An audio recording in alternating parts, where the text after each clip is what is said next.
You try to send a message through WhatsApp, the message doesn't go through. These websites do not list any hotels from Russia. No matter how primitive it may sound, it is cash. Do not speak or understand English.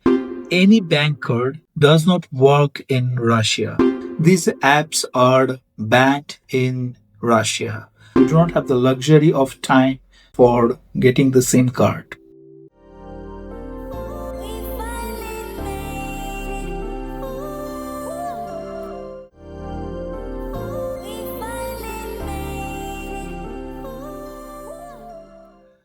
Are you planning your next trip to Russia?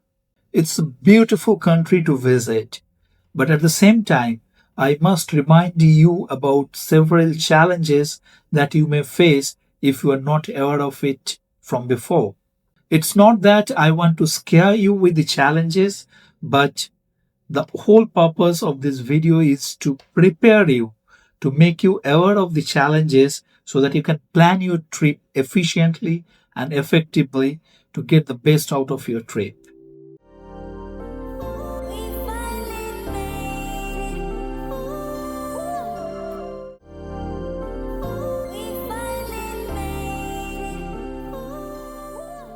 Let us address the challenges starting right from the point where you land on the airport. After you landed on the airport, first thing you do is probably switch on your phone, checking emails, messages, etc. Right? So let us start our first challenge starting with the phone SIM card. Now, if your international roaming is on, you are good to go. But we have seen international roaming works well within the city. If you go outside the city to some remote area, there have been instances international roaming doesn't work very well. Additionally, during your trip, you may have to use some of the local apps for transportation, food delivery, or any other requirements, which might require a local phone number. So I will highly recommend to grab a tourist SIM card with a calling facility and also the data package. Now, a very important thing to remember, which is also very critical. If you go outside the airport and if you try to get a local SIM from the city, you will have a challenge there. Because in that case, you have to go to the telecom operator's authorized store and then you have to produce a lot of documents, which makes the process complicated. And also it takes several days before you receive your local SIM card. I'm sure as a tourist, you do not have the luxury of time to spend few days for getting the SIM card. So the lesson here is once you get your luggage from the airport and start moving towards the exit, you will find several stalls that sell local tourist SIM card. Get one of them which fits your purpose. Be it any of the local operators SIM like MTS or Megaphone or Beeline, let me tell you, the serviceability of all of them are at par. So now, once you sorted your SIM card issues, next you want to communicate. You want to communicate with your driver who is waiting outside the airport parking, or probably the friend who came to receive you at the airport, or simply you want to communicate back home mentioning that you landed safely. Right? You try to send a message through WhatsApp, which is probably the most commonly used app for communication worldwide. You see, the message doesn't go through. You try a few other apps, probably Instagram, Facebook, or Google Meet. The same problems. You may be wondering what happened. Is it the internet is not working? No, don't worry. It's not the internet, it's the apps that not working. Why? We don't want to get into much more detail into that, but the point is because of several reasons, like some legal compliances and then the sanctions, etc., these apps are banned in Russia. So you cannot really rely on these apps working full time in Russia. Instead, probably you can use Telegram for a basic communication. You can install Telegram, But make sure what information you put in Telegram because it's not end-to-end encrypted. So be a little careful while using Telegram. So what is the way out? The way out is VPN. Now, not all the VPN also work in Russia. There are several VPNs which are blocked in Russia. So before you land in Russia, do some research. Look for the VPN that works in Russia. Okay, I will give some examples, but it may happen that this VPN is working now, but probably the time when you will travel, this may get blocked. Maybe some other set of VPN may be operating at that point in time. So it's the research that you have to do before you go to Russia. Now, one thing I would recommend, don't use the free VPN.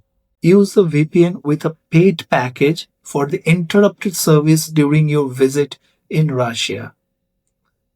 The one that I have used is NashVPN, which worked completely fine. Apart from that, there are several others. I have put it in the description box, which works for the Apple iPhone as well. So please do your research and install the VPN before you land in Russia to make sure that your applications like WhatsApp, Facebook, Instagram, Google Meet, etc. that works well. So after you sorted out your SIM card and the VPN connection, the next immediate challenge probably you will be facing is the language. Now, you need to communicate with the storekeeper, with the driver, or anybody you meet along the way. Believe me, in Russia, most of the people do not speak or understand English. So what is the solution? The solution is translation apps. So please, before you arrive in Russia, download a suitable translation app that can help you translate English to Russian, Russian to English. Just be it any app which you are comfortable with. I have used Talking Translator app. I have given the link in the description box. You can use that as well.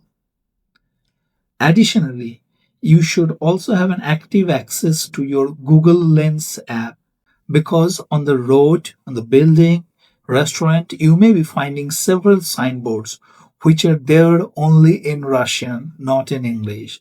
So you may need a help of a Google Lens app to translate the image from Russian to English. So please make sure that you also have that Google Lens app or a similar app that can translate the photo to an English language. Here, one critical thing to remember, be it the Talking Translation app or the Image Translation app, you need to download the required languages upfront because there will be instances where you are outside the city in remote areas and the internet is out of coverage. So in that case, this offline application will help you communicate with the people. The next one, which is probably the most important and the critical challenge, how do you make payment in Russia? You may be wondering why every time we travel abroad, we carry our bank card, be it credit card or debit card, or maybe the international travel card. So we will be using the same thing here as well. The answer is no. That is where the catch is. After March 2022, because of the international sanction, any bank card that comes under the network of Visa and Mastercard does not work in Russia.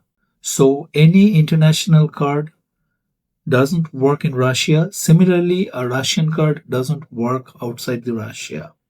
So how do you make a payment here? No matter how primitive it may sound, it is cash. You have to depend on your cash.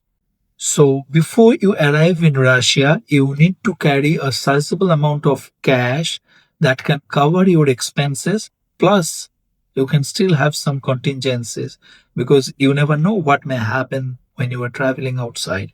So it is better to carry some extra cash. You can carry those cash in Russian ruble, which is the Russian currency.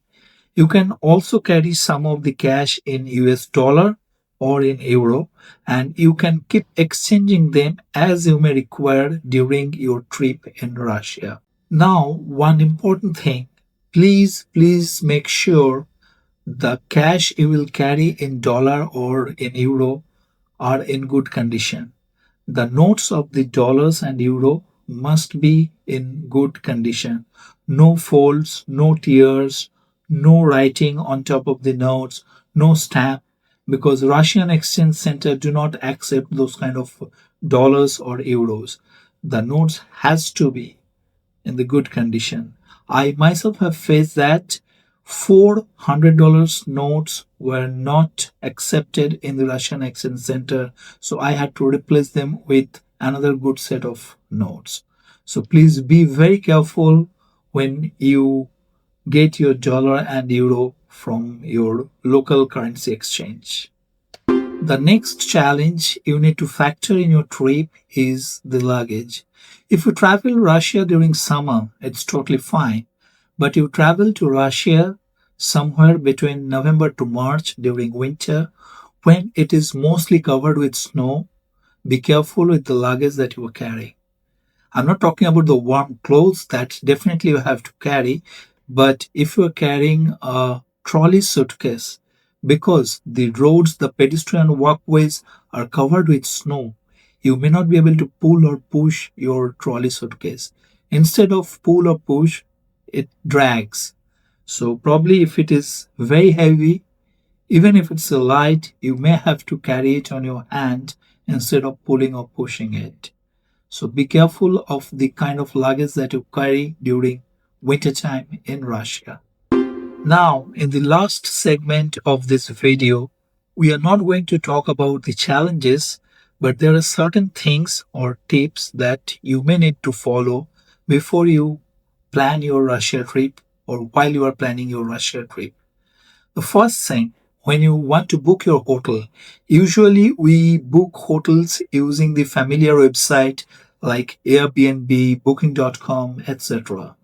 But since these are mostly from the US and European companies, these websites do not list any hotels from Russia.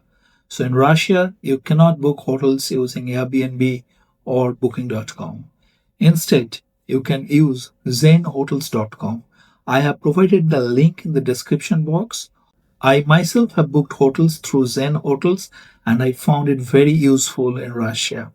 And if you want to stay in Igloo, you can book Igloo through ZenHotels.com as well.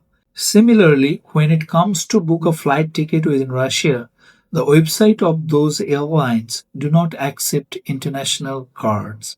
Instead, they direct you to another website where you can make the payment through your international card. And the website is smartflights.com. I have provided the link in the description box.